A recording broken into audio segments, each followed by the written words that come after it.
All right, good afternoon. We're going to go ahead and get started. Today we're showcasing Ohio University's Heritage College of Osteopathic Medicines, how they are utilizing the RAD products focused primarily on their student portal using FormBuilder. And so they're going to go ahead and share their story, and I will let them introduce themselves. But we're very excited to have them and to share the great things that they're doing and they're utilizing FormBuilder for. That's really beyond what just a general applicant portal. So I am going to go ahead and turn that over. Andrea Williams and Eric McFadden, welcome.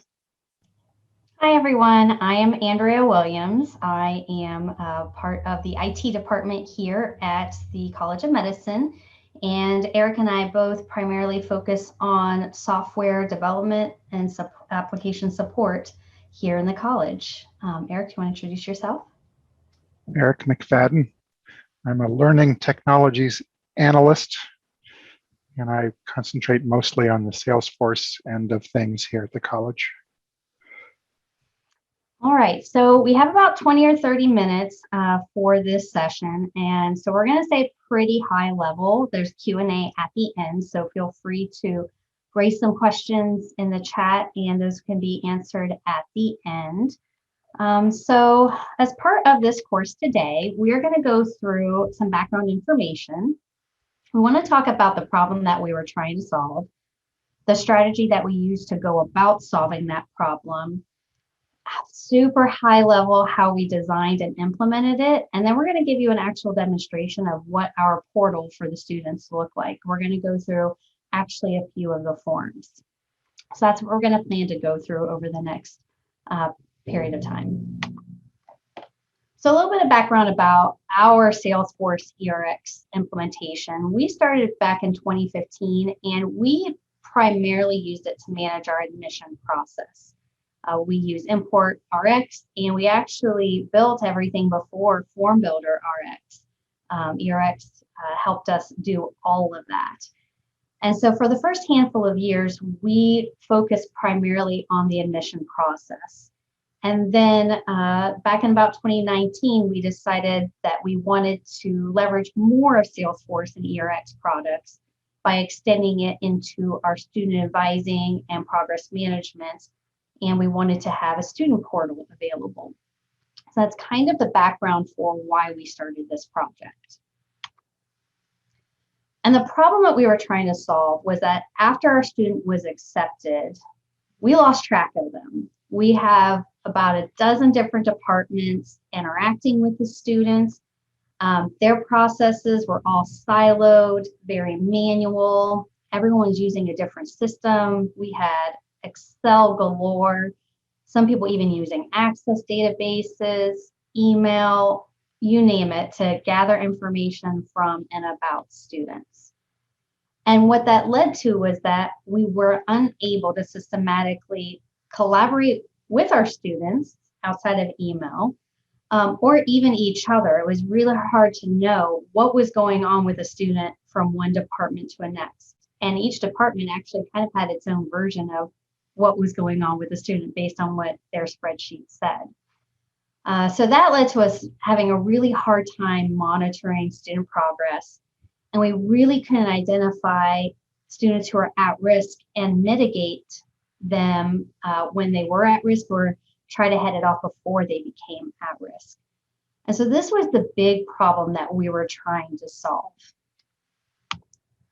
And our strategy around that was, first, we wanted to understand what's our current state. So what are all the processes around the student journey from years 1 through 4, from the time that they're accepted until the time that they graduate?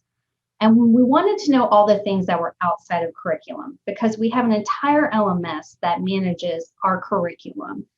But I'm sure similarly, you guys have, there's a lot of things that happen outside of just delivering curriculum for our students. So we really wanted to understand what were all those other things that can happen along the student journey. We also wanted to understand what kind of data were we gathering about those students? Where were we storing it? And how are we communicating that data? So after we kind of outlined through Visio, of course, in pretty little charts and graphs, after we outlined in process maps what all those processes were, we kind of sat down and we tried to look at what were our biggest opportunities to move forward with.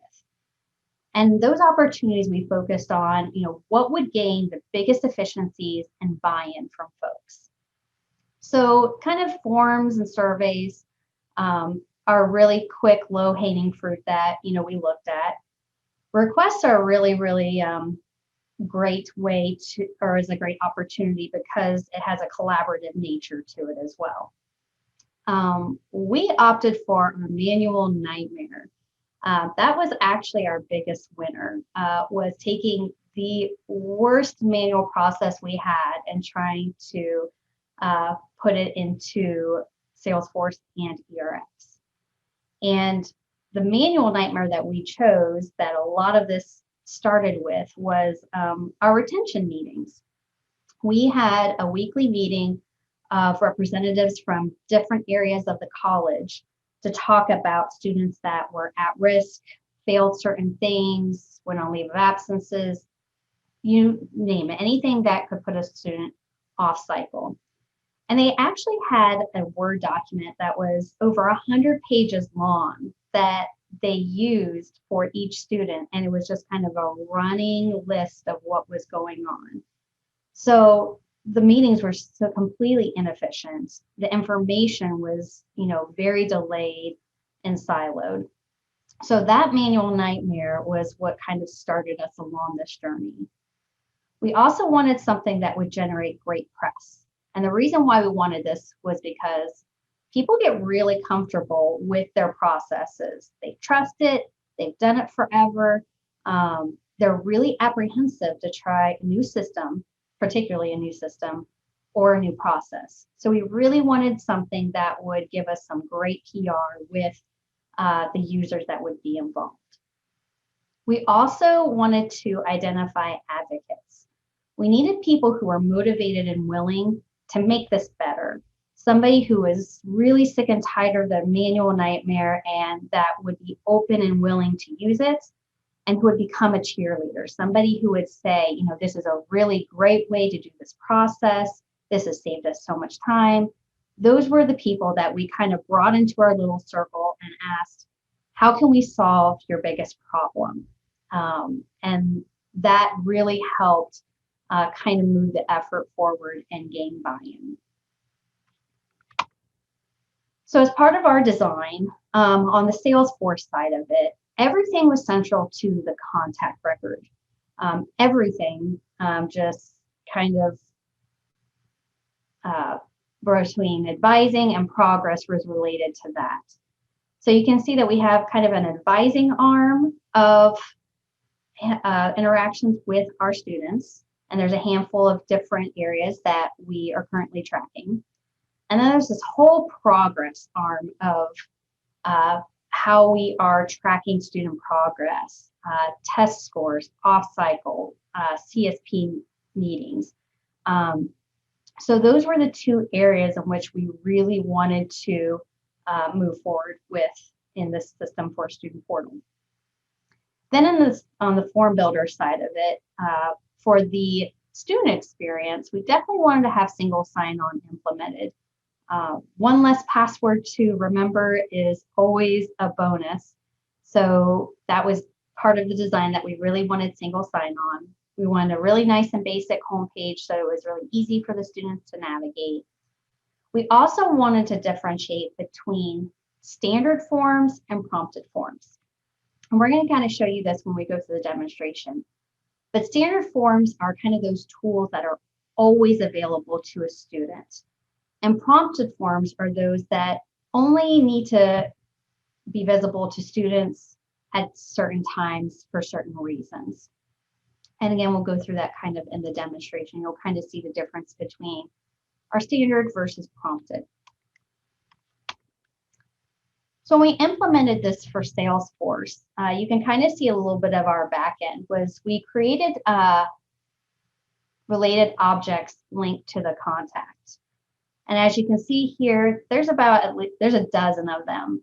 And we did not do this all at once. This was a process that was done over time, and we chipped away at each little manual nightmare one by one. So it took us a couple years to actually get to where we are with this right now. We also utilized lightning pages for the first time. It wasn't something that we really dove into previously, but it really helped the user experience in the back end versus going through the related and scrolling down to find what you need. So as you can see, we use some rich text to do some highlighted advising and progress sections. And then we use tabs to kind of segregate the different objects. And then within each of those tabs, we used related list single to pop those in there. And this really helped organize all the data for the users a lot cleaner. And they really appreciated this when we rolled this out. On the right-hand side, you can see we have a couple of things that we also did as part of the process. So all of our students were tied to the applicant portal. And so now we needed to switch them over to our new student portal. And for us, that is a pretty easy process. Once they become a student, there's no need for them to ever go back to the applicant portal. So on August 1st, we basically just switched all of our incoming students to the student portal. So that was a super easy change for us. There were also a lot of process builders and email templates that we used in Salesforce as part of the backend processes and to help with that collaboration and keeping things moving through the system. Now for FormBuilder, we built our template. I know there's a lot of neat templates rolled out, and we're excited to try some of those out. We built our home page, we built our pages. We're going to go through our list pages, and that's going to be part of the demonstration. That was something that is really helpful to users and the students.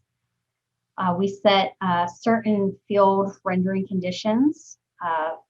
We utilized, this is a test record on our contact to help us be able to spin up a portal, spin up the pages, and kind of test it out. And then we would switch the rendering back to it's not a test record. I think probably best practice for that is likely using versioning in FormBuilder, but this is just a different way that we've done it. We also had to configure login. So we wanted the students to have single sign-on. And this was a really easy implementation for us, actually. And we built that using a separate community. And students really appreciate that they don't have to remember a whole other username and password to access the portal. So I'm going to go into a brief demonstration. We're going to look at 3 of the forms that we have built in FormBuilder. And so here you can see our student portal. Pretty basic, kind of how-to information. And then on the right-hand side, these are those standard forms, those tools that need to always be available to students. And then on the left-hand side, you can see we have a widget that's exposed to this student for a particular purpose. And we're actually going to look at this here in just a minute. But that's what we kind of mean between standard forms and prompted forms. So we're going to go through submitting an absence request first. And when we click on this, it will take you to that page. And on the left-hand side, you can actually see where you can navigate to all the other forms that are available to them. So that's really helpful to students. At the top, they can see their information. There is some really great text here to help give criteria to the students to what constitutes as an excused, unexcused absence or a personal day. So before they even create their absence, it's right here on the screen. They don't have to go back to a manual or another link to find out what was my absence request criteria. It's all right here for them. And as they scroll down, they can see here in list form, all of the previous absence requests that they have turned in, the date of the event that they had the absence for, the status for the absence and the record process, and what student year were they when they submitted this? Were they in their first, second, third, or fourth year? This is a test record, so you might see a little bit of junk here. But when we go to create a new absence request, just a minute, it will pull up again kind of some guidance to the student to help them along the way. They can also email a certain person if they have any additional follow-up questions if they need that. But here, everything is required. They fill out all this information. And then at the end, they can even do a file upload. This is really great if they have like a doctor's excuse that they need to communicate to the person who is reviewing and approving that request. So they would fill out all this information, they would hit submit, then it would go back to Salesforce for the administrator to take a look at it. They will say if it is excused, unexcused. There's often some makeup homework that they have to do for it. And so they type that in, and that also comes back here for the student to see. Another process that we have in here is leave of absence requests. And again, it's really neat that they can just kind of go to the left-hand side and access another form. Leave of absence requests. So this is a student not just taking a day off, they're taking a period of time off. Like, I need 3 months off because of a personal reason or whatever. So when a student creates a new leave of absence request, something that was really, really hard for us was to have students understand what are the ramifications of you taking this time off. So what I really like about this is that it goes through each of the areas in which they are impacted by taking that leave of absence. So their COCA timeline is impacted. For medical students, they have to complete their med school within 6 years. Financial aid. This is how their enrollment and their student loans are going to be impacted if they decide to move forward with this. There's an insurance aspect of it. So before they even submit a leave of absence request, they have to click here that they have read and they understand this. And then not only until they click that they've understood all this, will it expose how long that they want to be gone, what is their reason for the leave, and then they can give further explanation here. And so I'm going to say 1 month. Reason for the leave is I'm going to do a research project, and then I can put in project details here. And then when I hit submit, an email actually goes back to our student affairs and student progress administrators to let them know, hey, a student is requesting a leave of absence. So they'll work with the student and let them know that, you know, these are the things that are going to happen after they leave. There's actually a whole transition plan section. Trying to find it. And so you can see for this leave of absence request, you can see when the student left and when they expect to return. And on this transition plan, it will actually outline, again, what are their residency impacts, their graduation and cohort impact, who they can contact or who they can expect contact from throughout the duration of their leave of absence. So this person here is going to reach out to them frequently via email just to check in and see how things are going. Again, you can pull this in a report and she can easily monitor who do I need to contact when. Their graduation audit information, how many rotations did they complete or have left. There's a lot of information that when a student goes off cycle and leaves, that they need to understand where am I at this point in time and where do I need to pick back up. So this also helps them understand that before they come back, they're going to have to get a new background check, a new health and technical form, immunizations, and so on. There's items that they sometimes have to return and items that they have to pick up. So this basically just kind of communicates what's the expectation from us as a college and the student during this leave of absence time period. And so the student also has a returning student checklist. So when they are now ready to come off of their leave of absence, they have a checklist that they access, and they can communicate back to us where they are in their return. So they can say, okay, I've completed this and I've completed this. If they need to contact the person who is responsible for this and get any additional information, they have their contacts info directly right there. And then they can submit what they've completed so far. They can go back and add more things as they complete them. But it helps us also kind of monitor where are they at on their return. So if they are 30 days from coming back on campus, we want to make sure that they've got about 75% of that stuff done. And this gives us a really good indicator to know, are they ready to come back or are they not? So those are just a few of the forms that we have built into our student portal. And I think that brings me right at the 20 minutes for the Q&A time. So what questions do you guys have?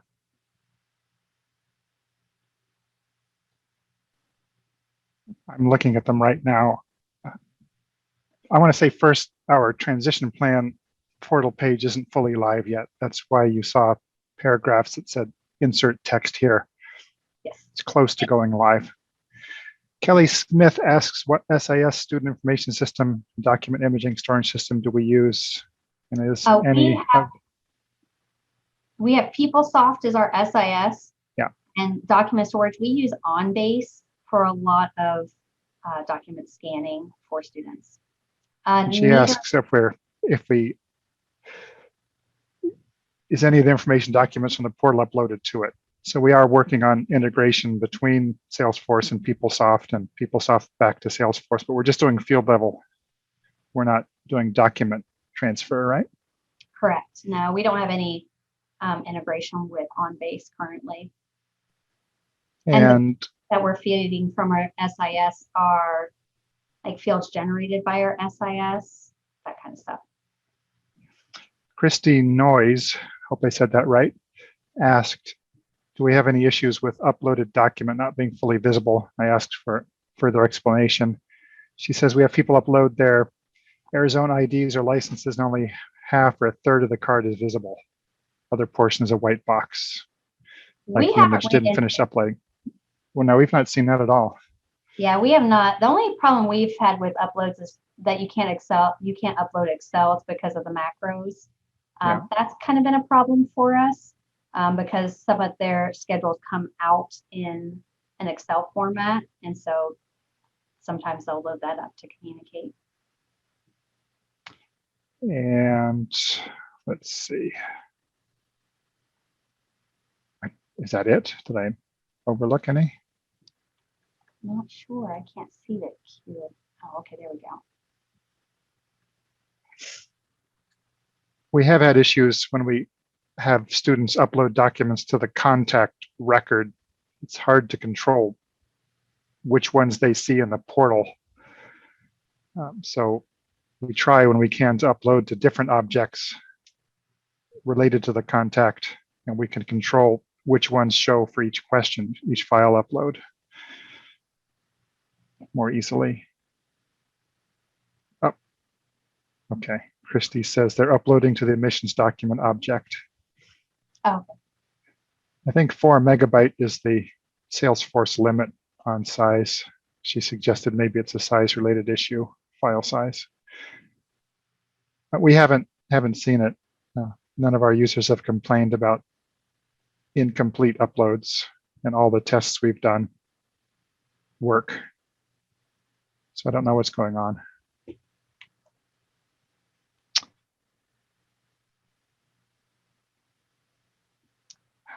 Edgar asks, how do we manage what goes on the portal?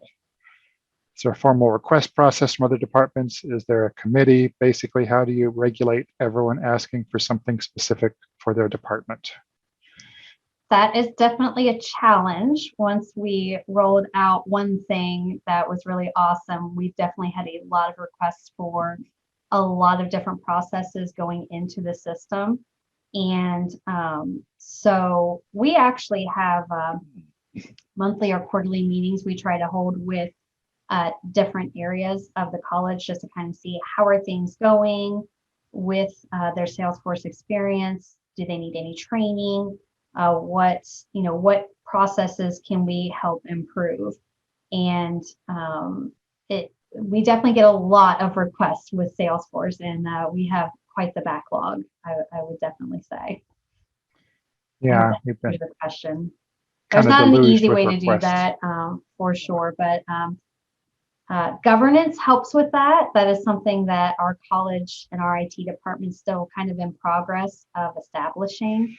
But that level of governance would definitely help kind of mitigate, are we putting the right things in the right system, and do we have the right people involved? So I hope that answers your question. And Jeanette Pettyjohn asks, will this presentation be available later? I would love to show this to others at my college. And Misty, it is being recorded, right? And you're going to send the URL out? That is correct. Yeah. Well, I won't send the URL, but it'll be on our RAD Navigator with the videos. So we'll have it posted as we do for the other videos in the Bob 20 or VBob 21 folder. Yep. Or video library. And over in the chat, someone asked, have you created a form for recruitment purposes? And no, we haven't. Not yet anyway. Mm-hmm. And oh, Misty directed her to post this to the Q&A. Oh. And I don't see it there yet, but we've answered it, so she doesn't need to. I think I saw all the questions, read them aloud. Yeah. Thanks, Eric. So that's our student portal, just kind of continuing that functionality beyond admissions has been huge for our college. Awesome. Well, thank you so much, Andrea and Eric, for sharing your story and taking the time to meet with your other clients and share how you're using FormBuilder and the different applicant portals and forms in those different aspects. And so we really appreciate your time, and thank you. Everyone Thanks, have everyone. a wonderful day. Thank you for having us. Yes, thank you. Thank you. Bye.